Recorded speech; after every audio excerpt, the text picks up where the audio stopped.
Greetings and welcome to Motley Monday.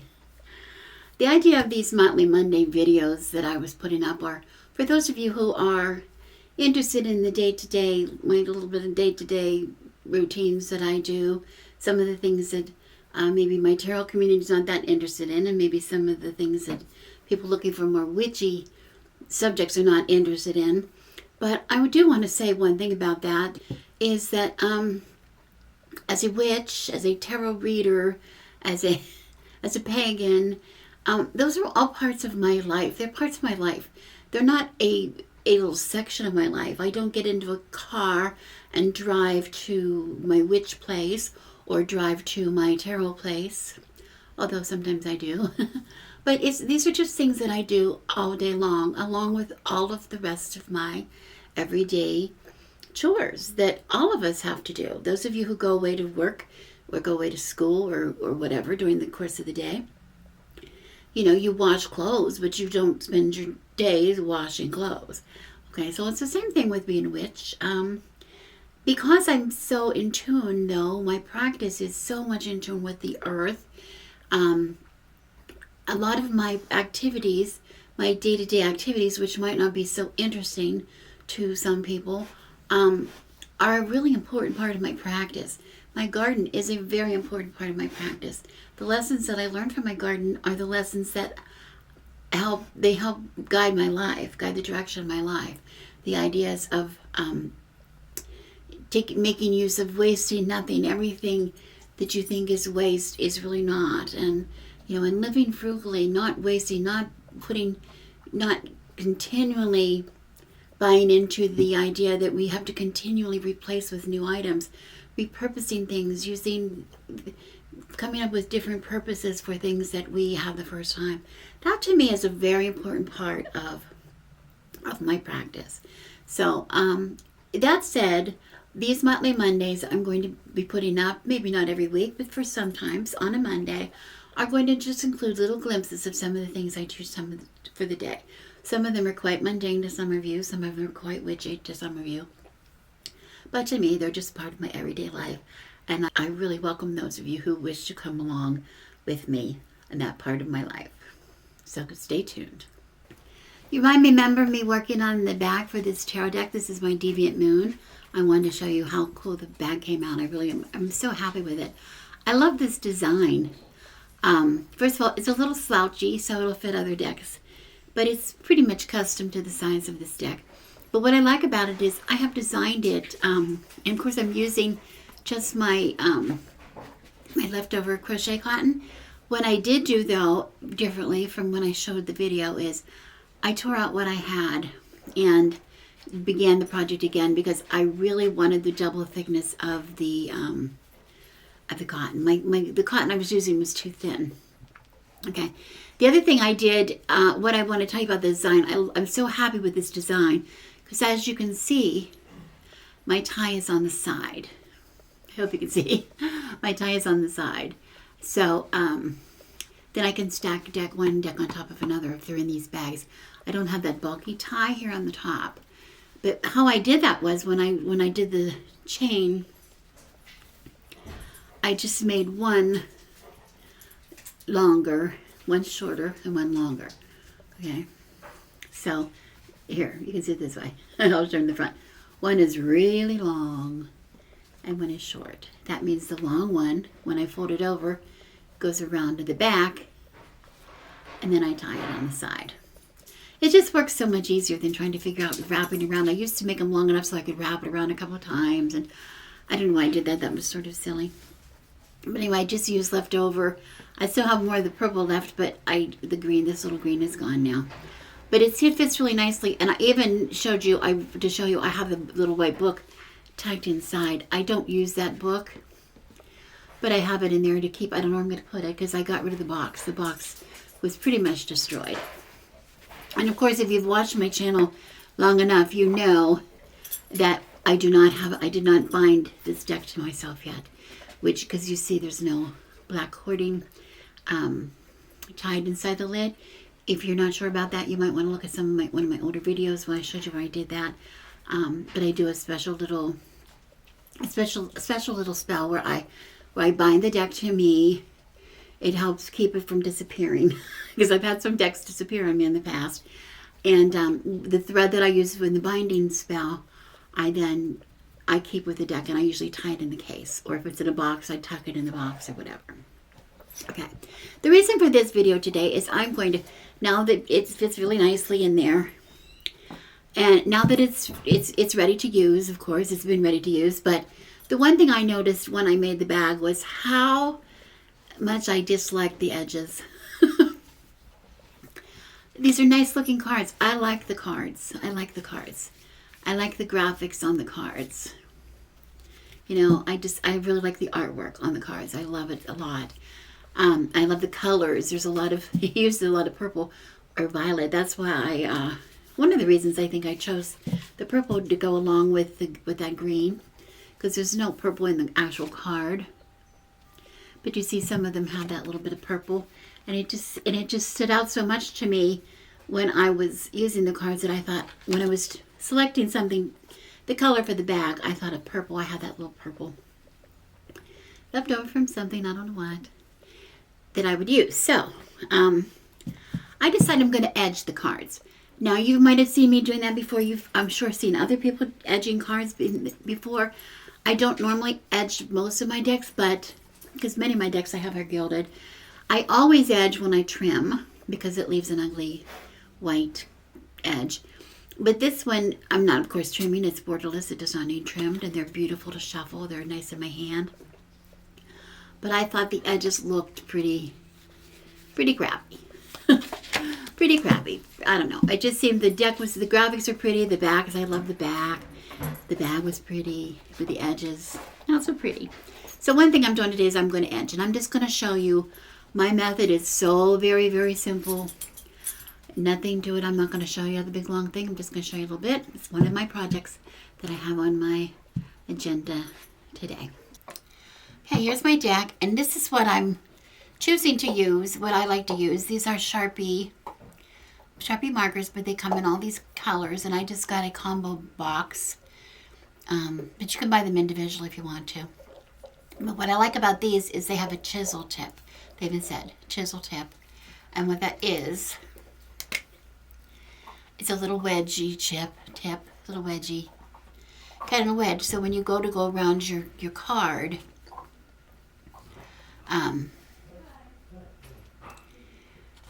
it seems to work better. And I just go along the edge. This is all I do. And you see, I make a mistake because I always have I have the backs turned toward me. So if I get off track, and you just really go along. The light in here is pretty bad. So I have this little lamp. I hope I can put that in there. I hope that doesn't bother. I hope it doesn't bother you. But you just go along the edge. Just gently. And you get a rhythm after a while. You just start to get a rhythm, and you just go. See, my hands are not real steady. Just go along. And it's just so you don't see any white. You don't see any white. Or gray, in my case, showing through. And here's one little place I came up on the back. It doesn't matter. I could take something to get that off. But the front, you can't really tell in the front. It's nice. Okay, and that's all you do. Like I said, I have my light here so I can see for sure that I'm getting the corners. And then you just continue around. Continue around. So, and you get kind of a rhythm going. You do the corner, just go and try to get it in one stroke, like that. Ideally, that's the way it should be. And the tip of this pen, because these are rounded here, the round corners, which we love, makes it a little more difficult when you go to edge it. But see, it doesn't take long at all. And after, look, I didn't get anything on the front. Didn't get anything on the back that time either. So it's possible. It's possible for me to do a better job. And I'm going to just keep going with this, and then I will show you. This is boring TV. I'm not going to show you this. But you see how quickly I start to go. And I go 4 sides, and then I just check my corners to make sure I don't see any white or gray showing through. And then that's it, okay? But anyway, I'm gonna just keep going, and then I'll show you, I'll come back later and show you how nice they look. How nice the edges look compared to what they look like now, because they look pretty bad. All right.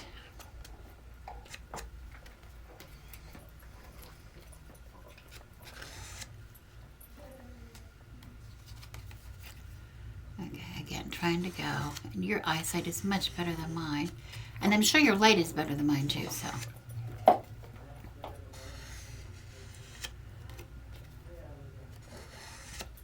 That's as much good as that.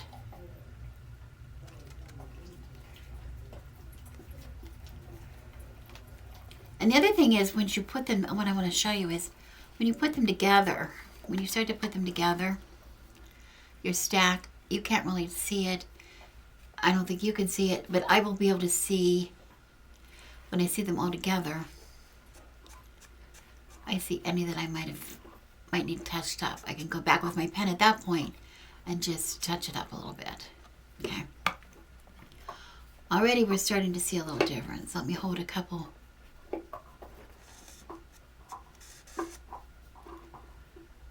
Let me hold a couple up. See if we can see a difference. See if you look at the edges, if you can see a difference. Here, let's see. There we go. There, you can see a pretty good difference. How much better that's going to look. We can tell right away it's going to look so much better. A little bit of color on there. Okay, so I'm just going to continue around, and then we'll come back and see what they look like. Okay, I'm finished. It didn't take me very long at all. Look how much, I think it looks so much better. So much better than it did before. It just covers up the edges a little bit. It gives it's first of all, it's dark. It's a dark color to go with the dark backs, even though it doesn't match. I think it looks really lovely. You might notice I have some marker along here. Don't worry, this comes right off my hands. I was just a little anxious and I picked it up and handled it a bit. What you can do to make sure that you have all of your edges, just take a look. If you see any light colors that you missed, just take your pen and go over it again. Really simple. Really easily done. So, that's that. On to something new. I am working on preparing a puppet to make a puppet for healing, which is something that I don't think I've talked about on here before. My husband, I don't know if I've ever mentioned it, but my husband has a really bad knee. He has a knee that pretty much doesn't work at all. He has to have a total knee replacement. And he's been suffering for quite a few years with this knee issue, and he finally has a surgery date coming up in May. I think it's in May, early May. And so we're starting to get ready for that. And one of the ways we're getting ready for it, I want to make him a poppet for healing. I want to make the poppet now, relatively now, so we can start, because he's getting ready to, he's preparing for his surgery. He's doing some things to prepare for that. So we're going to use the poppet for that, and then keep the poppet. And then when after his surgery, we're going to use the poppet, continue to use the poppet until he considers himself to be healed from the surgery. I'm going to do a complete video on that poppet, but I thought you might be interested just to see in some of the prep work that I do before I do something like that. I don't just pull these spells out of thin air when I go to do a video. I have, there's prep work that goes with it, like any other project that you're working on. So I thought you might be interested in what I'm doing to get ready for that. And just real quickly, first of all, I have an old sock. You can probably tell it's an old sock because it's, if you can see it, it's stained. It belongs to him. It's also a cotton sock.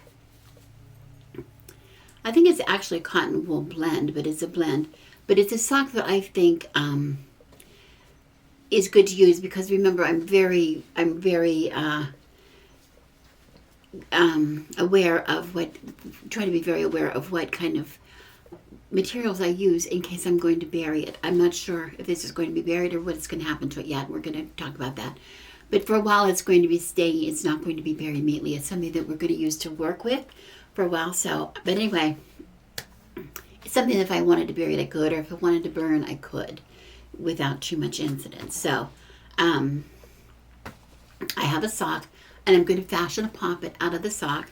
And I've just been collecting a few things. I'm not going into big detail. I will go into, like I said, more detail when I make my decisions. But right now, I've been collecting some things.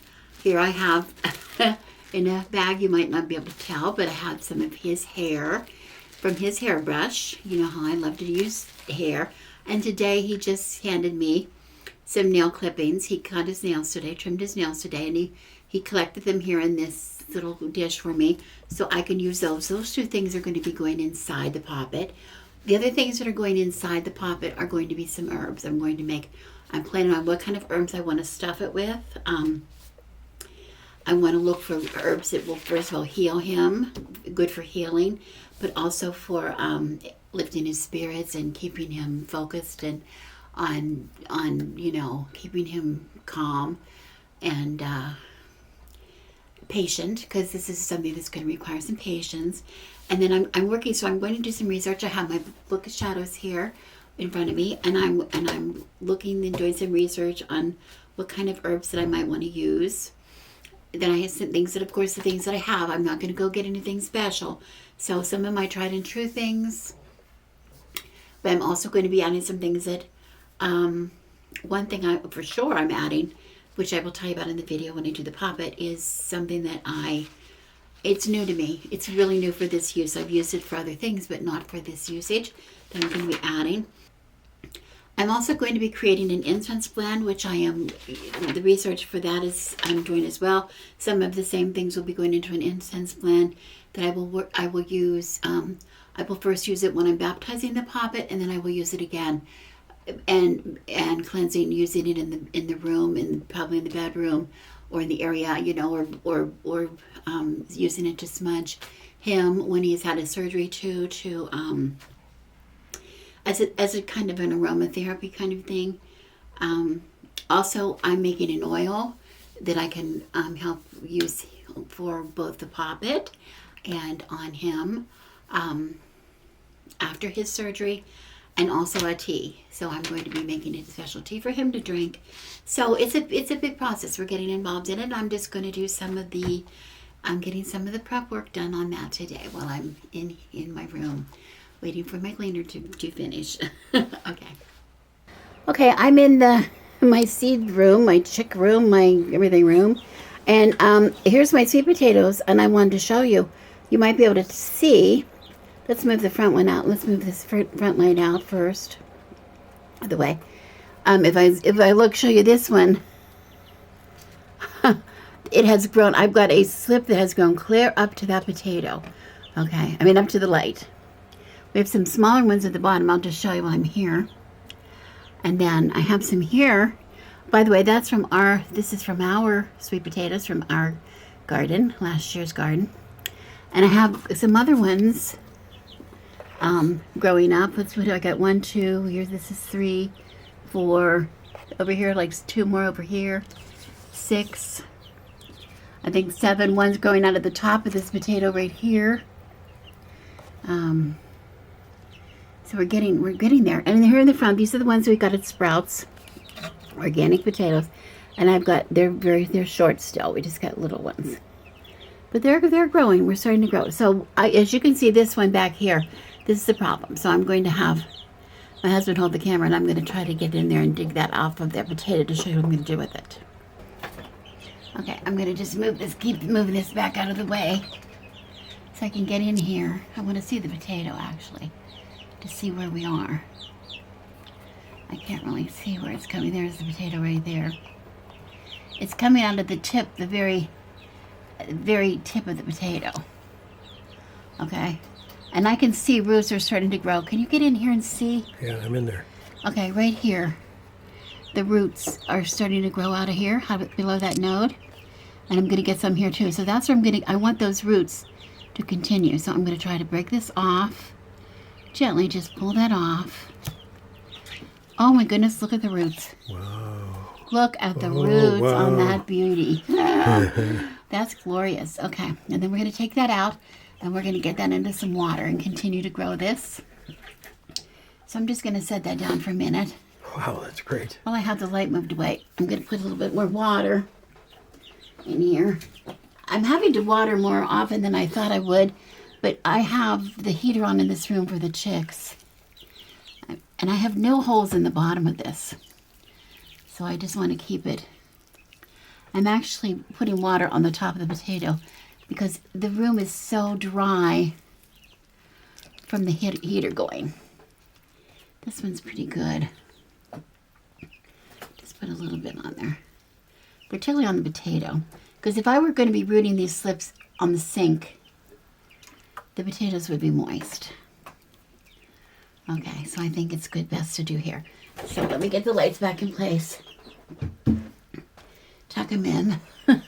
This is really a fun setup, but boy, it's kind of hard to keep it. We don't have any room to work. This is a very small room. And of course our babies are in here. Let me give the cameraman, I should not do this. My mother would have a heart attack if she heard me. You might be able to see these girls in here. Could you want to pick up the cover? Yeah. We have a lid on the top. Because we have a couple of these. They're like parakeets. They fly. But I want you to see. I can see here. There's Louise. Come here. Come here, Louise. Peaches. Come on, Peaches. Come on, Peaches. Peaches, come here. Come here, Peaches. She's coming. Peaches, come on. Jump up. Jump up here, Peaches. Come on, Peaches. Come on, Peaches. She's so big. She's my blue giant. And that's Louise behind her with the white hair. And there's one of my parakeets.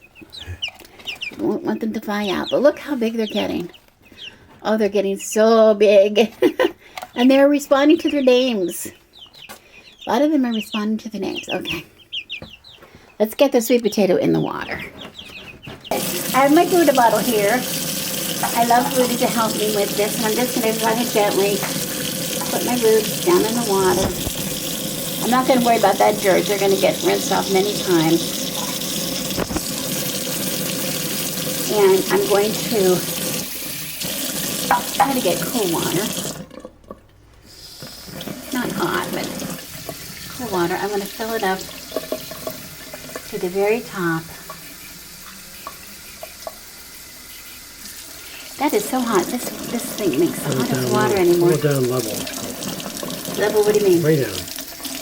All the way down. I don't want it real cold. There we go. I'm just getting them up to the very top as good as I can. And you see the dirt's in there, but I'm going to be adding water to this about every day. So, whoops. Great. And I'm going to get it up. Find a nice place on the windowsill. And we're going to be keeping that. It's going to grow and grow and grow. And as that gets longer, I'm going to be able to cut that and even move that again, root it further. So we're going to keep track of this, see how many of these slips we get. But there's one. There's one. Okay. It all starts with one. Starts with one. If you saw my cooking in the fireplace a couple weeks ago, you saw that I was using what I call no-rise bread. It's an overnight bread dough. It's very soft. This is something I make as almost a daily kind of a dough because there's really no work involved in it at all. It's a very soft dough. I normally cook this in my oven in my enameled cast iron pan in a very high temperature. I have also cooked it. I can adapt this recipe to use for Pyrex bowls. I do it in Pyrex bowls, which it makes a lovely round loaf. And I also do this recipe in just a regular bread loaf pan, sometimes within a second bread loaf pan inverted on the top, which I'll show you another time. my point is you can use any kind of bread dough recipe for this. This is just one that I like to do. But I have made my normal, just a normal, where you do knead it a little bit, dough. I used to make that all the time when we were camping. I would mix it up the day before and then allow it to rise overnight in my pavilion. I did that in the February desert, and in February in the Arizona desert, where it got to be in the 20s and 30s at night. And it was fine. It continued to rise. It's a slow rise. It's that slow. You give time. You use time to rise rather than kneading. It does the work for you. So I love this recipe. Anybody can do it. It's very forgiving. No special ingredients. Here I have 3 cups of bread flour in my bowl, already measured out. I'm using bread flour today. I sometimes use a combination of bread flour and all-purpose flour. I sometimes use, I always use an unbleached all-purpose, but you can use white. I also sometimes use just all-purpose flour, and sometimes I use a combination of all-purpose flour and whole wheat flour. So I can use just about anything. But I need 3 cups of flour, and then I'm going to put the yeast right in the bowl with the thing. I'm going to mix it in. And the recipe calls for a quarter. If you see this recipe online, it's a pretty common recipe. They will mention like they want a quarter teaspoon of yeast, but mostly that's the instant yeast.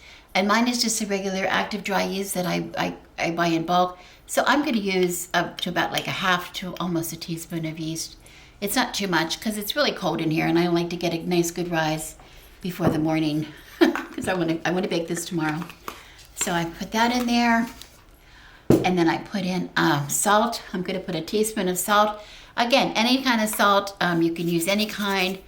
I would use kosher.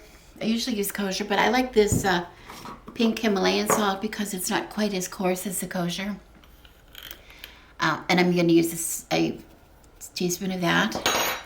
And salt, do not leave salt out. Salt, you can make bread without salt, but it's very important for the browning process and also for, just the process. Anyway, I'm going to just that's it. I'm going to take a little wooden spoon here and combine that. And then I have one more ingredient that I'm going to put in there, and we're calling it a day. And that's 1.5 cups of water. And I use filtered water because of the chlorine. You can use out of the tap. You can use any kind of water. And I'm just going to basically pour some in to the bowl. And then I'm going to push the flour into that. I'm just going to keep going in a circular motion, getting the dry flour from the outside to mix in with the end. And I'm just going to take a circle. I'm not trying to stir it. I'm not trying to whip it or beat it. I'm just trying to get all of the water and flour combined. I want to hydrate the flour. And I'm just taking, as you can see, maybe, I love the spoon because it's flat on the edge. I can just take and clean the edge of my bowl by just rubbing it against.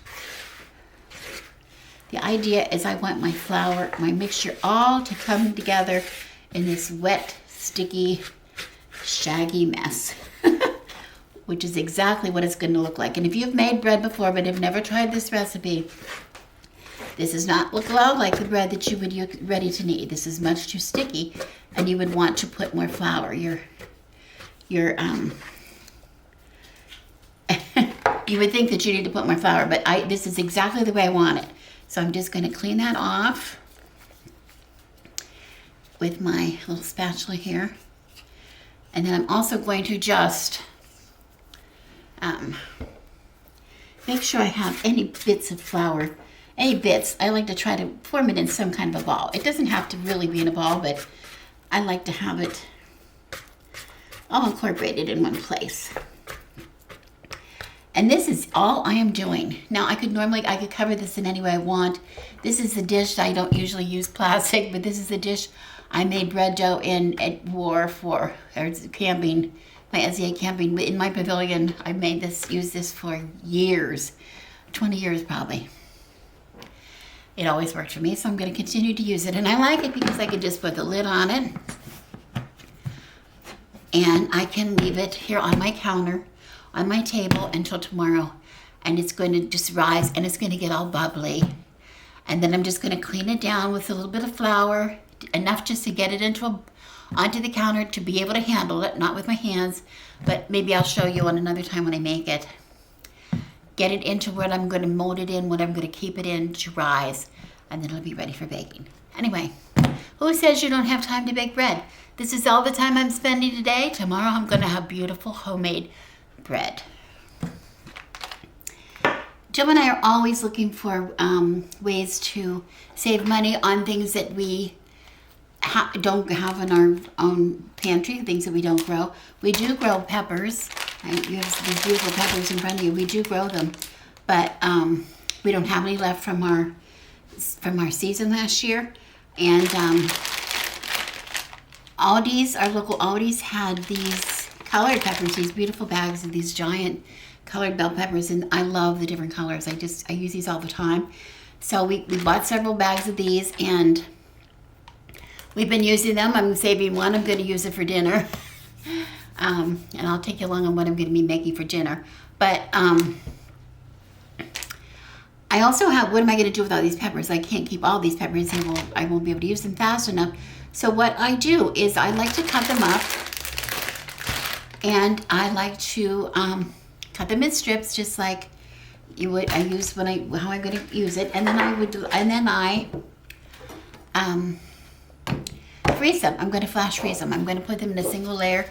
This very old, it's a very old, I'm embarrassed to show you, cookie sheet, but we use this only for things like this, flash freezing items that we want to wrap them in, we flash freeze a lot of things, get them frozen, and then we, once they're frozen, we can collect them and put them in wrap them again for storage in the freezer, for long-term storage.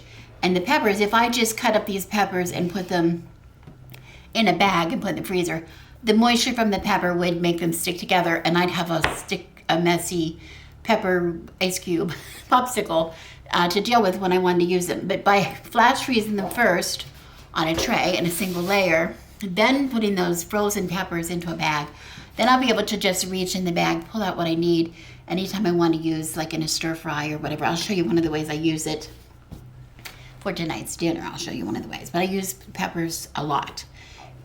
We put those in a lot of things. So that's what I'm doing here. I'm just gonna, if I can do this without being attacked by my dogs,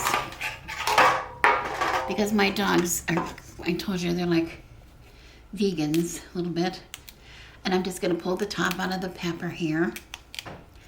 And then I just cut these in strips, in strips. Okay, and here he comes. And these little bits I'm not going to get rid of because I'm going to use those for dinner, but I don't want to freeze those. So as I get the strips, I'm just going to put them on my sheet pan here. I don't know if you can see him. Ivan is here. He's like he always wants to be getting samples when I'm cutting up vegetables or fruits. But these are beautiful. I use these. I'll tell you some of the things I'm using them in. I'm not going to show you how to do all of these, but I will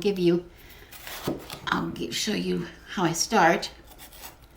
And then I will, and then I'll show you how I'm going to put them in the freezer. No big deal. But when we use them, I'm going to make a stir fry for dinner. I'm going to show you how I do that. But we also use, like when we have zucchini in the garden, I always make a zucchini and pepper side dish that we eat all the time, which consists of sliced zucchini, sliced pepper, and sliced onion, which I cook. And then I put that into, these are really long, so I'm going to go this way too, until it's a little shorter. And then I cook that in a little bit of, I cook it actually in a little bit of wine, and then I add some salsa in at the end. that's just delicious. But I found the other night, I had some zucchini in the freezer, and it works beautifully for zucchini. The trick here is, because when I go to cook them, you cook them from frozen. You don't thaw these. These will never reconstitute. You'll never be able to thaw these peppers and eat them fresh, because once they're frozen, they don't go. It won't be crisp again.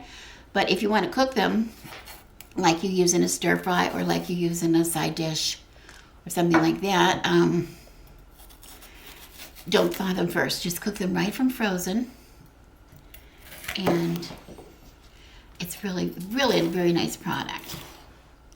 It works really well. But anyway, I'm just trying to get them about the same size. It's really kind of difficult, but I find not only they will cook about the same time, but they will freeze about the same time. But they're so beautiful, and I like to use a combination of peppers. I always do. I do use the green, but green are really underripe peppers. Okay, so there's the orange, one orange. A lot of peppers I'm going to have. And I'm just going to spread this out, making sure that I don't have anybody on top of anybody. That's the trick to flash freezing, because because they're wet, they will stick together. It's not a crime if they stick together. You won't go to pepper jail or anything, but it's just nicer. You have a nicer product if they are not stuck together. So I think I can fit on one more pepper on this tray, or half a pepper maybe. And then I'll get it in the, just like this. And when they freeze, as soon as they freeze, I'll take them out and put them into a bag. Simple as that. I have my first pan. I have actually 2 pans of peppers in the freezer doing the flash freeze. I still have a whole other baggage here to go of peppers. But while I'm waiting for those to flash freeze, I did cut up 1 pepper for dinner. And I took the time to cut up a scallion for dinner. And now I'm going to have, I'm cutting up some broccoli. I have a little bag of broccoli here. I do grow broccoli, but I don't have any, it's not ready yet. So I've just bought some, and I like to, for stir fry, I like to get everything kind of small pieces. So I'm just gonna kind of half these a little bit. And I don't know if you can see, you probably can't, but you will in a minute. Standing by, just in case anything falls on the floor. I have some people here are very, very interested in the broccoli. You might have met them before, some of the angry vegans that live in this house, I call them. Which is really not a nice term. I realize some of you may be vegan. Some of my own children are vegan, so. We just say that because they're kind of militant vegan. These dogs are angry vegans because they rip vegetables right out of my garden. So I've got a pretty big stock here. This is if I don't want a whole lot of stock in here in the stir fry, because my husband gets a little mad when I do up too much stock. So I'm going to take some of this and cut up for the dogs. So let me turn the camera around and show you why I know they want it. Okay, do you want to just pan around here? Because I've got this big piece of broccoli. Okay. Does anybody want some broccoli? Anybody? Or sometimes I also give them pieces that are questionable, that are going to just fall apart in the wok because they're a little bit they were picked a little too late. So they go, okay, Louie, come over here. Come over here and sit. He's under here. Over here, Louie. Louie. Over here. Out here. Come on now, Louie. Okay, can you see them? 2 good gentlemen sitting for broccoli. This is Louie. What a gentleman. And here's Van who's going to take my whole finger off. They love their broccoli, and I always give them the pieces that are kind of, I don't know what, kind of not, a little bit too ripe. They're a little yellow. Turned a little yellow. We don't want to give them too much because it has a way of repeating itself on them, if you know what I'm saying. Or repeating themselves on me. They're waiting.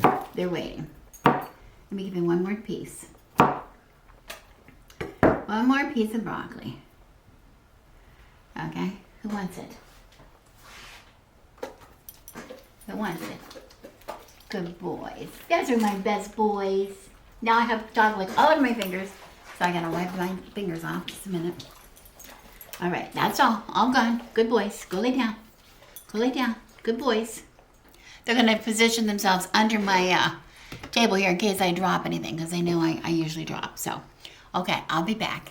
I just have time tonight for a quick dinner using the leftovers that we have in our refrigerator. We're having a special family Zoom for the family for a birthday. So I gotta get moving. I have a little bit of rice. This is brown, what is this? Kind of basmati rice that we cook. When we cook it in the rice cooker, and my rice cooker will only cook a minimum of 2 cups, which is enough for 2 meals for my husband and I. So we always plan rice, 2 meals a week, rice meals. We had the first one with, I don't know what we had, some kind of curry. But tonight we're gonna have a stir fry with the leftover. And stir fry always works better when you have cold rice. It's a little clumpy, but I'm gonna break that up before I put it in there. Okay, so what I'm gonna do is I'm gonna get my wok real screeching hot.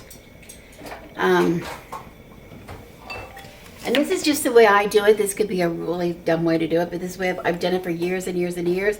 You can tell by my wok, I've done it for years and years and years. But I'm gonna take, I have, the first thing is I put into some eggs. So I'm just going to beat up some eggs while my wok is getting hot.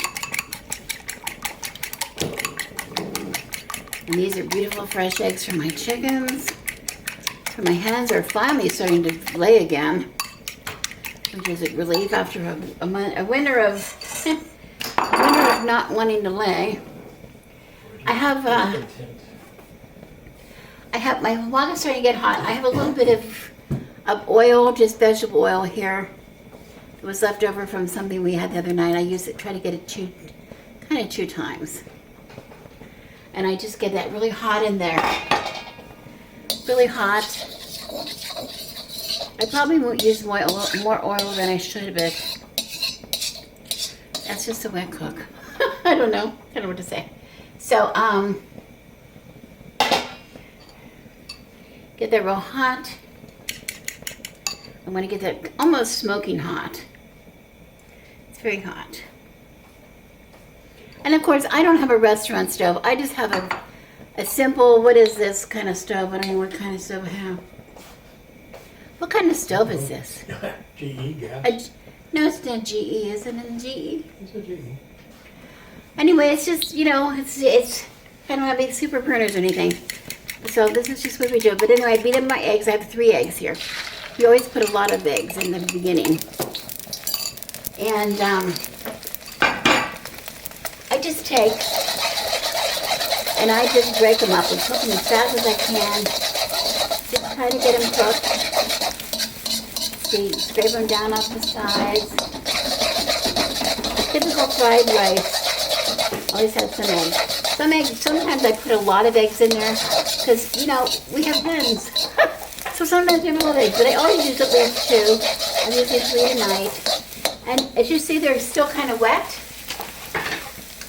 That's good for me because they're going to cook again a little bit. And I'm going to just take them and transfer them out. That was as quick as that goes. Okay. And then I'm going to just put a little tiny bit of oil in again. Little tiny bit. Get that hot. I'm going to need the soy sauce. And those beautiful veggies that I cooked up, I'm going to start with, I do the peppers and the broccoli first because they take longest to cook. So I usually put the peppers in a little bit first. We get that hot first. Look at the colors. I just want to point out, look at the beautiful color of my eggs. I hope it shows up. But this is when you have fresh eggs out of your hens. They're beautiful, beautifully colored. Okay, that's hot. I can feel that's hot. So I'm going to just take this. Peppers first. I have scallions in the same pan, but I'm going to just do peppers first.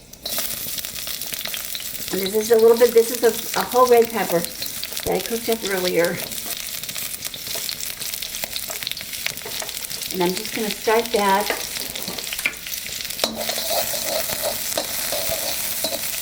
Just get it started, and then right away, almost right away,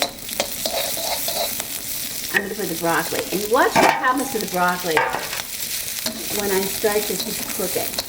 It's going to just turn a most beautiful, beautiful green. Again, I don't have a restaurant quality stove, so sometimes it takes a little longer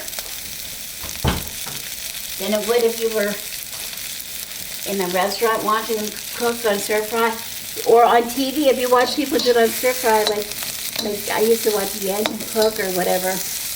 It seems like they cook so much faster than my pan, but then I realized they're using a different kind of stove. Their stove is much more powerful. But as you can see, it's starting to really turn green. Very dark green. That's what we want. We want to see the change in color. That's how I know it's enough. I'm just going to let that sit a second. I might put a little bit more oil because I'm not interested in browning this. I'm just interested in cooking it. Okay. Oh my. Whoops. Don't even, oh, he just ate it. They just ate it. It had a bit of boiling hot piece of broccoli. They're always under my feet. Did you burn your little tongue? No, I didn't seem to care. But now, I don't know if you can tell it how, but look at the green. The green has turned so dark. I just want it to go a little bit longer. There's only a few ingredients in this. This is like one of our basic stir fries. We vary. Sometimes instead of the broccoli, we'll put in zucchini, like I had zucchini in my freezer, which is what I was going to originally put in. But my husband was at the store and picked up some broccoli, so I put in the broccoli, because we do like the broccoli. The peppers, I usually have some kind of peppers in it. I just think most Chinese foods that I eat usually have peppers. And we do eat a lot of peppers, let's be honest. We do a lot. Now, most people would say this is pretty done. My husband particularly, I'm not using him as a scapegoat, but he does like his broccoli a little bit more tender. If it's too hard, he gets mad. Like, he looks nice, but he really gets mad. Honey gets mad. He's circling behind me right now, watching to see if I'm going to make it. He's going to be bad. He's going to be mad. Okay. So you see, like if I were in a restaurant, I'd be throwing in the next thing. Well, I'm just going to give it a minute because it's not important. It's still a quick meal, even if it takes a little longer than you think it's going to take. And you notice I'm not frantically tossing it constantly, but I am keeping an eye on it because I don't want it to brown. This is a very hot wok. Regardless of the power of my stove, it's very hot. I want the peppers to be a little bit tender. But you notice I didn't add anything else to this. All I'm in is a little tiny bit of oil. A little tiny bit. I haven't put another thing, no salt, no pepper, no garlic, nothing. I have put nothing in here yet. It's just going to be delicious. Okay, that looks pretty good to me. So I'm going to just take this and take it out into my pan with my egg. Okay? The empty wok, right? So what goes next? Little tiny bit of oil. Every time I take something out, I just put a little bit of oil in there. No big deal. Allow that oil to get a little bit hot. And what I'm using today is shrimp. My husband is a shrimp fiend. This shrimp he bought, where did you buy the shrimp? That's Trader Joe's. This is Trader Joe's shrimp. And it's a partial bag. We had some, there's holes in this pan. We're using the pan with holes. This is the shrimp that I don't know what we used the shrimp for the last time. We had something. We had maybe some shrimp curry or something we had with it last time. So this was left over. But this is a ½ pound left over, which is more than enough for the two of us. So I have a hot pan. I'm going to throw it in.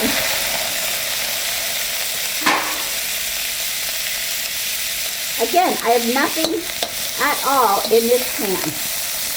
And if you have cooked shrimp, you know it was greatest cut out with, we want it to be pink. So I'm going to just keep turning this so it turns pink. Once it's pink, just pink, and it's going to also start to curl up a little bit. That's what shrimp does. Now, we don't always use shrimp. We use all kinds of things. We'll use a chicken. My husband buys chicken thighs when they're on sale all the time and debones them and skins them. So we have boneless, skinless chicken thighs, which are very flavorful. He keeps those in the freezer. We used steak. We used steak, real thinly sliced steak. We used, and sometimes we put no meat at all. Sometimes we'll put no meat at all.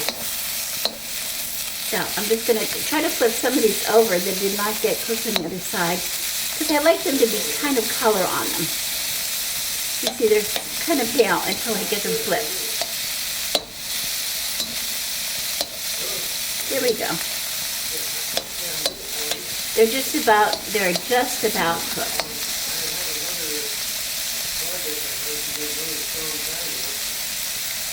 There we go. And we're almost done. I don't know how many minutes we're into this, but it's kind of quick. Kind of quick. As they start to curl up, I'm going to take them out, the smaller ones, because I don't want it to go too far, and I'm going to continue cooking. See, that one's nice and pink, and it's curled, so I know that one's done. And it's going to go again. It's going to go again. Here we go. Now, I don't have any flavor on my shrimp yet, or on my veggies yet. And like you might be going, well, this is not going to be very delicious. I use one thing. I'm a traditionalist. I am not adventurous. I like to use what I have in my pantry, and what I have in my pantry all the time. All the time. I don't think that's fine. Is soy sauce. There it is. Trader Joe's soy sauce, reduced sodium, whatever kind, floats your boat. It doesn't matter. And while this stuff is warm, that I've been putting into this bowl, I'm just going to put some soy sauce on it. Because the warm shrimp, the warm peppers, the warm broccoli, even the warm egg are going to they're going to just drink some of that up. Just drink it up a little bit. Yum. And while it's drinking, I'm going to put a little bit more oil into my wok. Okay. And then I'm going to add my rice. This is my next to the last ingredient is my rice. So I'm just going to make sure it's all broken up. Let me get it in here first. And I'm going to dump it in. See, there's not a whole lot of rice, but when you add all the other stuff, it's a perfect amount for a meal for 2 people. This is more rice than we ever need for 2 of us. I'm just going to break it up. I'm going to toss it because it had that oil in the wok. And I just want to get that, a little bit of a coating on that rice, because I don't want the rice to be dry. It's leftover rice. It's been in the refrigerator, so it could be a little bit dry. And I want to get that initial, just coat that up a little bit with the olive oil. I might even add just a tiny taste. So it's just a little amount. I don't want you to think I'm adding too much oil, but it's just a trace amount of olive oil. Just enough to coat that. There we go. Because I want to get a little bit of cooking, a little bit of that frying technique on this leftover rice. Remember, it was in the refrigerator, it was very cold. Some of it was clumpy. You let that sit just a minute, maybe it'll get a little bit crusty. Not too much. Then I just have really one more ingredient to add to this, and we're ready to eat. It doesn't look so good now, but it'll go in a minute.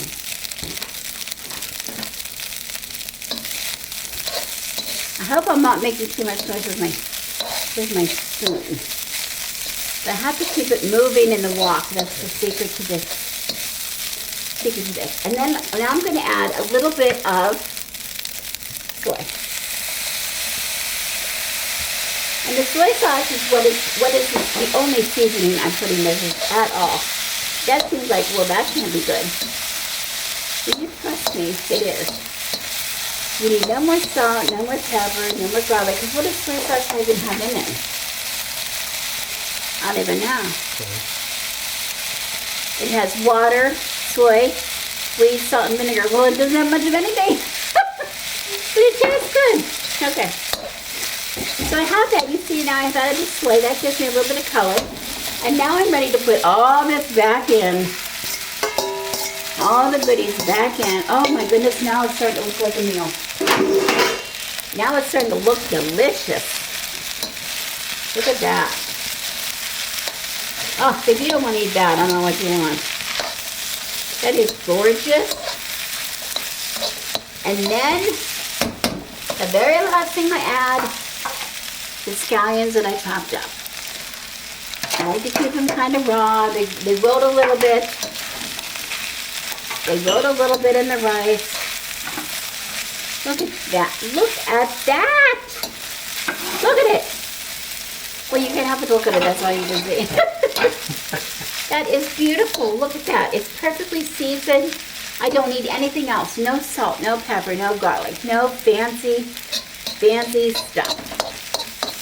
This is one of the tastiest meals. And trust me, I don't even like rice, but I like this. This is brown basmati rice.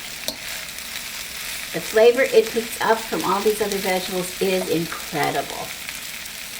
Incredible. And that's it. That's it. So we're just going to plate this up. I'm going to actually let my husband plate it up, but I just want to show you how pretty it is on the plate. Look at that. Look at that. It's what's for dinner. It's what's for dinner. Thank you so much for watching. I'm Rebecca, and I wish you blessings.